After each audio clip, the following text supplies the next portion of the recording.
ꯑꯍꯥꯟꯕꯃꯛꯇꯗ ꯃꯤꯂꯦꯜꯒꯤ ꯃꯤꯡꯁꯦꯜ YouTube channel ꯑꯁꯤꯒꯤ ꯃꯥꯏꯀꯩꯗꯒꯤ ꯃꯌꯥꯝꯕꯨ ꯅꯤꯡꯊꯧꯖꯝ ꯕꯤꯀꯥꯁꯁꯤꯡꯅ ꯏꯀꯣꯛꯅꯧꯅ ꯇꯔꯥꯝꯅ ꯑꯣꯛꯆꯔꯤ꯫ ꯃꯌꯥꯝꯒꯤ ꯃꯐꯝꯗ ꯈꯨꯗꯣꯜ ꯇꯝꯖꯅꯕꯒꯤꯗꯃꯛ ꯅꯥꯎꯁꯨꯝꯒꯤ 10ꯁꯨꯕ ꯁꯔꯨꯛ ꯄꯨꯗꯨꯅ ꯂꯥꯛꯆꯔꯤ꯫ ꯋꯥꯔꯤ ꯑꯁꯤꯕꯨ ꯏꯕꯤꯔꯛꯄ ꯀꯔꯅꯖꯤꯠ ꯂꯥꯏꯇꯣꯟꯖꯝ꯫ ꯋꯥꯔꯤ ꯑꯁꯤ ꯍꯧꯖꯤꯛ ꯃꯌꯥꯝ ꯄꯨꯟꯅ ꯇꯥꯃꯤꯟꯅꯔꯁꯤ꯫ ꯅꯨꯃꯤꯠ ꯑꯗꯨꯒꯤ ꯄꯨꯡꯈꯥꯏ ꯑꯃꯃꯨꯛ ꯋꯥꯔꯤ ꯁꯥꯟꯅꯔꯝꯂꯒ ꯗꯣꯛꯇꯔ ꯔꯦꯅꯤꯁꯨ ꯆꯠꯈ꯭ꯔꯦ꯫ ꯃꯊꯪꯒꯤ ꯅꯨꯃꯤꯠꯅꯤ꯫ ꯑꯁꯥꯒꯤ ꯐꯤꯚꯝ ꯑꯗꯨ ꯈꯔ ꯐꯒꯠꯂꯛꯂꯦ꯫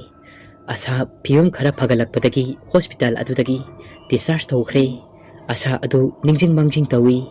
ꯑꯗꯨꯕꯨ ꯃꯍꯥꯛꯁꯨ ꯋꯥꯈꯜꯗ ꯌꯨꯝ ꯑꯁꯤꯒꯤ ꯋꯥꯔꯤ ꯑꯁꯤ ꯑꯆꯨꯝꯕ ꯈꯪꯅꯤꯡꯕꯅ ꯂꯥꯡꯇꯛꯅꯔꯤ꯫ ꯄꯣꯊꯥꯕꯒ ꯍꯩꯇꯦ꯫ ꯅꯥꯔꯕꯅꯤ ꯍꯥꯏꯗꯨꯅ ꯐꯃꯨꯡ ꯑꯗꯨꯗ ꯌꯥꯇꯥꯗꯨꯅ ꯂꯩꯕꯁꯨ ꯍꯩꯅꯔꯝꯗꯦ꯫ ꯑꯗꯨꯅ ꯃꯍꯥꯛꯀꯤ ꯀꯨꯛꯅꯣꯝ ꯁꯨꯕ ꯑꯗꯨ ꯍꯧꯔꯦ꯫ ꯃꯣꯂꯤꯅꯗꯤ ꯄꯣꯊꯥꯎ ꯍꯥꯏꯖꯕꯅꯤ꯫ ꯑꯗꯨꯕꯨ ꯃꯍꯥꯛꯅꯗꯤ ꯌꯥꯔꯝꯗꯦ꯫ ꯑꯃꯨꯛꯁꯨ ꯃꯣꯂꯤꯕꯨ ꯃꯍꯥꯛꯀꯤ ꯄꯨꯟꯁꯤ ꯀꯟꯕꯤꯈꯤꯕꯒꯤꯗꯃꯛ ꯊꯥꯒꯠꯂꯤ꯫ ꯁꯤꯡꯕ ꯉꯝꯂꯔꯣꯏꯗꯕ ꯂꯃꯟ ꯑꯃ ꯇꯣꯟꯗꯨꯅ ꯂꯩꯍꯧꯔꯦ ꯑꯁꯤ ꯍꯥꯏꯕꯒꯤ ꯃꯇꯥꯒꯨꯝ꯫ ꯑꯗꯨꯕꯨ ꯃꯣꯂꯤꯅ ꯑꯁꯥꯕꯨ ꯋꯥꯈꯜ ꯐꯥꯊꯔꯦ꯫ ꯃꯍꯧꯁꯥꯒꯤ ꯃꯍꯧꯁꯥ ꯃꯈꯣꯏ ꯑꯅꯤ ꯑꯗꯨꯃꯛ ꯄꯨꯜꯂꯤ꯫ ꯑꯗꯨꯕꯨ ꯌꯨꯝ ꯑꯗꯨꯗ ꯋꯥ ꯇꯥꯅꯕ ꯂꯦꯞꯂꯝꯗꯦ꯫ ꯌꯨꯝ ꯑꯁꯤꯒꯤ ꯃꯔꯝꯗ ꯈꯪꯅꯤꯡꯕꯅ ꯍꯦꯟꯅ ꯂꯥꯡꯇꯛꯅꯔꯝꯃꯤ꯫ ꯃꯣꯅꯤꯀꯥ ꯑꯃꯗꯤ ꯁꯦꯈꯔꯗꯤ ꯑꯗꯨꯃꯛ ꯍꯣꯁꯄꯤꯇꯥꯜꯗ ꯂꯩꯔꯤ꯫ ꯃꯈꯣꯏꯒꯤ ꯀꯟꯗꯤꯁꯟ ꯑꯗꯨ ꯀꯌꯥ ꯐꯠꯇ꯭ꯔꯤ꯫ ꯃꯣꯂꯤ ꯊꯪꯅꯕ ꯌꯨꯝꯊꯪꯅꯕ ꯑꯃꯗ ꯌꯨꯝ ꯑꯃꯗꯤ ꯏꯪꯈꯣꯜ ꯑꯁꯤꯒꯤ ꯃꯔꯝꯗ ꯍꯪꯒꯤ ꯍꯥꯏꯕꯁꯨ ꯍꯪꯐꯝ ꯂꯩꯇꯦ꯫ ꯃꯔꯝꯗꯤ ꯆꯤꯡꯌꯥꯒꯤ ꯊꯦꯟ ꯑꯁꯤꯗ ꯂꯩꯔꯤꯕ ꯑꯁꯤ ꯌꯨꯝ ꯑꯁꯤ ꯈꯛꯇ ꯑꯣꯏꯕꯅ꯫ ꯅꯣꯡꯃꯒꯤ ꯅꯨꯃꯤꯠꯇ ꯑꯁꯥꯒ ꯃꯣꯂꯤꯒ ꯋꯥ ꯈꯟꯅꯔꯝꯃꯤ꯫ ꯑꯌꯨꯛꯀꯤ ꯄꯨꯡ 7 ꯇꯥꯕ ꯑꯗꯨꯋꯥꯏꯗꯅꯤ꯫ ꯃꯣꯂꯤꯅ, ꯑꯁꯥ, ꯁ꯭ꯇꯣꯔ ꯔꯨꯝ ꯑꯁꯤꯒꯤ ꯁꯣꯗꯣ ꯑꯩꯉꯣꯟꯗ ꯂꯩ꯫ ꯁꯣꯁꯦ ꯍꯥꯡꯗꯣꯛꯂꯒ ꯁ꯭ꯇꯣꯔ ꯔꯨꯝ ꯑꯁꯤꯗ ꯀꯔꯤ ꯂꯩꯒꯦ ꯍꯥꯏꯕꯗꯣ ꯌꯦꯡꯁꯦ꯫ ꯑꯩꯉꯣꯟꯗ ꯏꯊꯤꯜ ꯑꯃ ꯇꯣꯏꯅ ꯐꯥꯎꯏ꯫ ꯃꯗꯨꯗꯤ ꯌꯨꯝ ꯑꯁꯤꯒꯤ ꯃꯔꯝꯗ ꯂꯪꯂꯥ ꯂꯪꯖꯤꯟ ꯑꯣꯏꯕ ꯌꯥꯕ ꯈꯨꯗꯝ ꯈꯔ ꯁ꯭ꯇꯣꯔ ꯔꯨꯝ ꯑꯁꯤꯗ ꯁꯣꯏꯗꯅ ꯐꯪꯒꯅꯤ ꯈꯜꯂꯤ꯫ ꯑꯩꯈꯣꯏꯅ ꯊꯦꯡꯅꯈꯤꯕ ꯑꯀꯤꯕ ꯊꯧꯗꯣꯛ ꯀꯌꯥꯒꯤ ꯍꯧꯔꯛꯐꯝꯗꯤ ꯁ꯭ꯇꯣꯔ ꯔꯨꯝ ꯑꯁꯤꯗꯒꯤꯅꯤ꯫ ꯑꯗꯨꯅ ꯁ꯭ꯇꯣꯔ ꯔꯨꯝ ꯑꯁꯤ ꯍꯥꯡꯗꯣꯛꯇꯨꯅ ꯌꯦꯡꯂꯁꯤ꯫ ꯑꯁꯥꯁꯨ ꯃꯣꯂꯤꯅ ꯍꯥꯏꯕ ꯑꯗꯨꯗ ꯍꯣꯏ ꯍꯥꯏꯗꯨꯅ ꯌꯥꯔꯦ꯫ ꯁ꯭ꯇꯣꯔ ꯔꯨꯝꯒꯤ ꯁꯣ ꯑꯗꯨ ꯍꯥꯡꯗꯣꯛꯇꯨꯅ ꯆꯪꯂꯛꯏ꯫ ꯍꯦꯛ changakpaga chawkraba uchi ama chenthorei aduga moligi makhong mapa aduda thengammi moli adu uchi aduda netke tawi uchi adu thoglakpada khangprek khangi mihul sude store room adugi mai adusu on tawre adubo khara makhaidi ngande amamba jaga khara masu adumak leiri amamba aduda sabung lawi masa adu khangning balangtak na bana henman khibana akiba phawrabasu adubu fathanabu hotnari ka adugi akoiba adu koyeng yengi store room adugi manungda leiriba pochai sing amadi rek sing adu koima maduna yengi kadaida kari lei amusung kadaida kari posak trolley gum leibra haiduna koiti thirami kari thorakadaba khallubada khanfam ama hek khangde mathol ama tajade amuksu khalli store room asida karibu leiramgaba manglam chatta hana leiramba yumbu aduna sijinnaramba potlam natana aman akaitana maron room adugi akoibada upu amanba ama thongjin mapanga tainana leiriba mapa aduda kanagumbi nupi macha ama cheptharaga yenglakpa shamin amashu fangai asana koyeng yengkibada shamin adu phaukhibani store room adugi manungda uchi khara amasu makhel langi chawkhraba bora uchi kaya amasu phi amanba gumba chethi chikhup kaya amasu uchi na chikthlambagi makuk taduna leimai thakta leiri asa amadi molidi akoiba aduda koyeng yengi khudam changdam amata phangkhide molidi tunglomdagi angang nupi macha amana nason pikna miss wari libiyo haiduna hairi moli tung handuna yengi adubo kanasu leiramde angang nupi macha adugi khonjel adu takiba mai kairomda mahak changsilami amamba marak aduda rek ama leirami rek aduda amanba uful thanglaba file ama molina thengnarami uful thanglaba amanba file adu rek adudagi lawthorai uful adu fat kanthoi file adu ubada asana prap changsilaga hairei asana kari file bu ori bazatno sina amanba file asina store room asi sangli bazatla molina khangde kari yaw chatno hangduklaga yengse Molly adu file adu tapna hangdokle aduga manungda 2003 adaida fongba English amadi Manipurgi amanba newspaper paukse khara thengnare file adu hek ubamaktada yauramliba fajana thupchilaga thamba English amadi Manipuri edition gi paukse Shanghai Express amadi pokna famgini cover sing adu ubamaktada chamamnai asana amanba cover sing asina kaidoktoino Sina file asida asuk section na thupchinuna haptuna thamliba sibo Molina maram amadi leiramgadaba male thupliba singse hangdoklaga kari yawba janu haibado yengsi asi hairaga makhoi ani thupchiliba khabar sing adu hangdoktuna yengi hek hangdokpaga ahanba pauksigi lamaida yawriba adu asa amadi Moli mamin ure English edition da iri Friday June 20 2003 Imphal Yangangpokpi, a children's home was devastated by a fire at the midnight around 12 p.m. It is estimated that more than 17 children and 8 staff were burned in the fire. The cause of fire is still unknown. It is reported all the children were between age group 10 to 13, including some toddlers between the age 1 to 5 years. Manipuri edition da asumna amuk iri Friday June 20, 2003 Imphal Yangangpokpi ngarang ahing chawrakna numidangi pung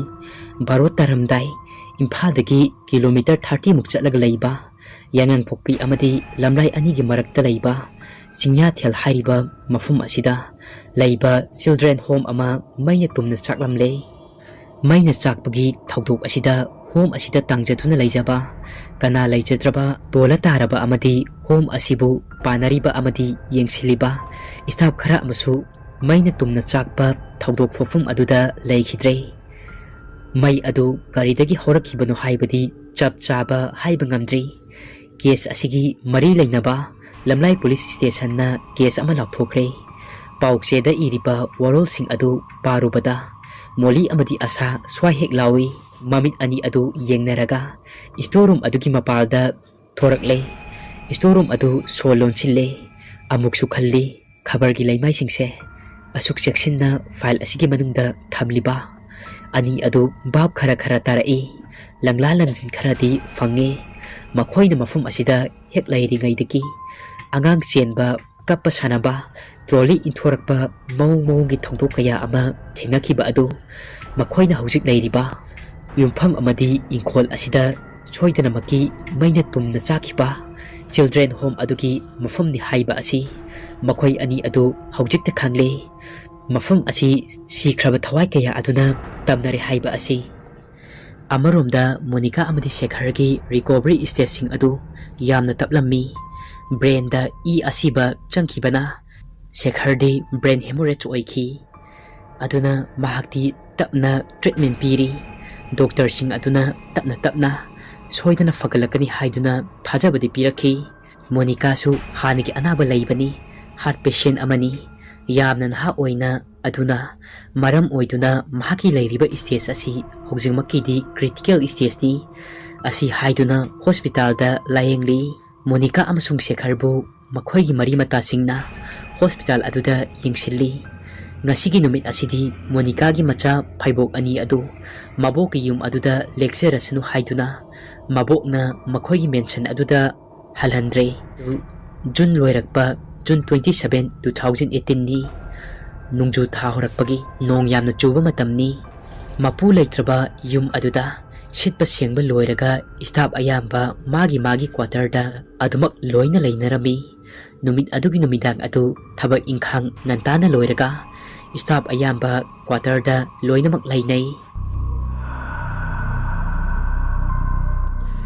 Molly amadi asasu makhoi anigi room aduda lei ani adu famung da famlaga tumina lei Molina taribra asana au tai hairo Molina aidi mafum asida leiba kire sar hoi madam hoi lakbaga mafum asi thadok laga chatkibana aikhoigi yaifaba oigani ai yum asigi haukraba wari makha tana khangluba amadi taba pamdre asana amu hairi kainu Molly nangna hairdubo Nangsu asengba achumba amadi khangdoksi haibadai. Angangsing asi matau karamna leikidabano. Maina garidigi haurakibano. Haiba khangningi haikibdai nangbo. Molina. Ai gari mata khangningde makhata na khangbusu pamudre thokibasing adu pasni khandoklasi ai isadasu nangna sadasu thawdok kaya ama thengnarabani adugi su mathakta Madam Chanu wakhal tadana ngauduna leire pangkhan khanjiluraga ai mafum asida leiba yade langtakna bana heli asa sarhoi Madam hoi laklaga aikhoi ani mafum asi thadoktuna chatkrasiba hingnaba lambi ama thirurasi asana amkhairai ngaiko matang asida aikhoi taha ba firep laukiroise aigi oinadi asengba achumba amadi khangokisi haiduna leire numit adugi numidang pung mapan tarakpa aduaida makhoi ani sanaba yaba wari sanaraga tumthanaba thaurang tawre nongsu chuba haurakle makhoi ani na leiriba adu staff quarterni Moli amadi asadi tumnaba thaurang tawrami sekmuk lauba makhol amata taba yade asa adu mamit hekta singi u lengba nungsi setpagi saum hek tabada asa tumambadagi mamit hekta pangthorai phanyam galli pung mapal makhai tare Moli di ningaidana khara yawalamlaga adumak tumthakre adubu asadi tumthaba yaramde amada amuk on yawonduna leire adumna yawonduna leiringai tanja aduda makhoina tumliba nakan aduda leiriba thongnao aduda kanano amana thongnao adu thilai hek nakanda thongnao adu thilakpada mihol khangtapta honba hokre asa adu Molibu tapna masanomdun hawdukli tapna kauduna Moli Molishu mikap thoglai mikap thoglakpada loliba thongnao adu thongnao da thilagliba adu tarure Moli fuklauna hogalai aduga asa amadi Moli ani adu yengnaduna lei thongnao adu thinba lepte thongnao adu makhoina hipliba Famung adugi hekna kandani thongnao adu ashki matik kanna thilli aduga amuk thiliba adu chaplepre aduga mapaldagi Nupi macha aduna thongnao pa adudagi kaurai Miss thonghango ai nong na pungcho chole ai di nong marak asida nong thupam chu leite Miss satina mate piyo nong thukke Miss thonghang to o Miss ai ne kaurise tarabadi thongse amukta hangdok piyo please nupi macha aduna adumna hairakpa aduda Moli amadi asa ani adudi kibana loire nongsu leptana churi nupi macha adu amuk tumina leikre makhoi ani adu amuk tumthaba kire kari amuk tawrakani oirakani haiba adu khalubada tanja aduda amuk chanuga yamna manaba khonjel amana amuk thohangdo o asa Moli aine chanune aila e naba phare halaklabane isega itegana yum sangu cho haina lakpani kaino yumgi sodo nakhoina paibro tumtharubaga aping apai oina chanu laklama le haiduna Moli adu sopi ge haiduna hogulai Molina famungdagi hekumtha ge tawbaga asana Moli gi khudang adu tap launa fai aduga hairi kaino nang ngorbo Moli nongga chuba asida karaidagi sarga Madam gano makhoi anidi ICU da lehoriba adudi karam haina chanubo yum sangujo asuk thenglaba nongjugi ahing asida tharakadoino amukta khando nakokto oithokba yaroidaba karaidagi haujikpu chanuno Moli gyan tarai haujikpu karaidagi chanuno thenglaba ahing asida yum sangujo kanana tharakadoino oidraba wani Moli wakhan tare Moli kibana loire chanugi khojel aduda adumna thawai aduna hairakpa adu tabada masa adu leiba yadre nongsisu kanselae nakoi butadrabro aina kaurise aine nongna choleba se thongse amukta hango se sodo biro noi thongse amukta hango tarabadi tana tasinadrabadi ai saurakani nakoi ani kaya aphaba oiroi adumna chanugi khonjelda toina thong thilakpa aduda Kaurakliba aduda hairiba wasing adu tabada Moli amadi asa phamambadagi phayup amana makoktagi ton fauba chetna suplaga ani adu kimanbana phayup manung aduda tasinduna laikre makhoi anidi kibana nikle phayupna khumchinduna laikre nongsu chuba leplamde thongsu thinba lepte mapanda thong hangdo haiduna tatana lauri chanugi khonjelda kappa lauba horai ani adu manakong menduna khangi mapanda thong adu hangdo haiduna tatana lauri chanugi khonjel aduda kappa lauba horai ani adu manakong menduna khangi ahing adu hikna kappa mikap mirau kholtana thalammi tengthana oiba khonjelna ka adugi thongnao adunatana akoiba aduda mayam amana omsinaduna kapagum taurai phaklang marigi akoibada khutna thajinbagum manba mawong kaya amasu tauraklami ahing adusu adumna hokre akibagi masak adu ayuki anganbana saklon ama amuk hongkre ayuki ngangranaba korogi mangal aduda amamba ahingdi anganba adugi nakanda miku khara thaidok-tuna leibatani natragana anganba marak aduda amambana itinuna leiba kanana khangba amadi haiba ngamgani tamthiba saklon amana minok amagi tungda lotpagum yum asigi phajaba saklon asigi marumda tamthiba akiba saklon amasu adumak lotuna leibagumbani chaurakna ayuki pung 9 tarakle makhoi ani adu mikap thoglai Moli asa masada tuphak tuphai ama ichan chali asana kaino ngarangi matau ado Molina tamnarine nongmagi asum henkalai aidi chingnaba ama lei hanagi yumbu aduna asuk phajakraba yum amadi inkhol asi yonthokduna chatkibagi maram asina soidana oigani tamthiraba kiningaitana pik thalaba thokdoksing asina asana aikhoida thokiba asigum makhoidasu thoklamgadra Molina amu hairai kanaroi asa yum asigi maramda kupthana khangse hairabadi hanagi yumbu adubu thisi adubu aikoina yumbu adugi maramda kari khangdana thironi lefam maming lefam chu amata khangba nate asana amu hairai adu oiragana aikoina leiriba mafum asidagi laptakna tariba yumsing asida leiba miyoising asina aikoina leiriba mafum asigi maramda khangram loitra Molina amu hairai adusu haiba ngamde tawdoi lilase as onthok nasu lukreda masida leiriba thawai singse achamba amatadi oide aigi wakhalda sum khanbada hingsa yaitambi oina tawi kanaroi asum taw leiraga thaba inkhangse tawba yaba tawraga wa ama khanabana fai abuksu imung asina awa ana taduna leiringai yum asi thadoktuna chatpa haibase afavanate mina fajana ngangnaroi asumna makhoi ani adu loisinba yaba yum adugi tawgadaba thabaksing adu loinamak tawre adubu ngarang nungdangi film adugi hairobadi khawtaksai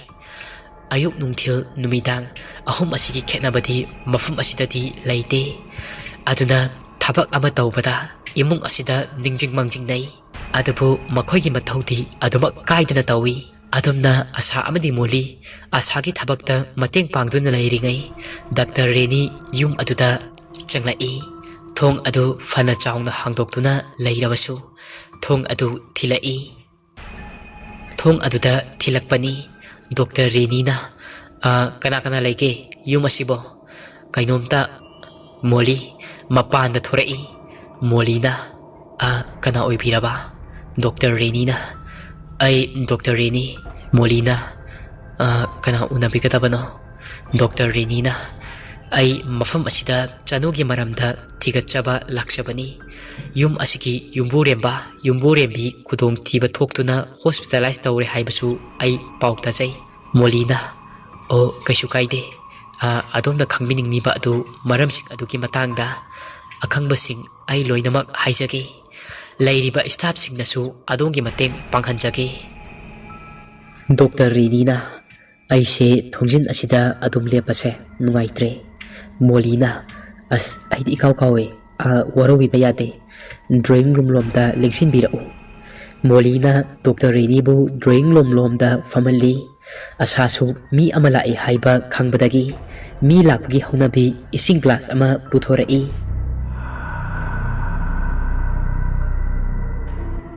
Wari asigi tara suba saruk matang asida loisare. Wari asi pathokjaba matamda soikiba lankiba kaya yarobashu mayamna ngakpiyu. Adum oinamak ngasigi kainarasi mayam mathangi numitta wari asigi makha mayam punna ngaiminasi.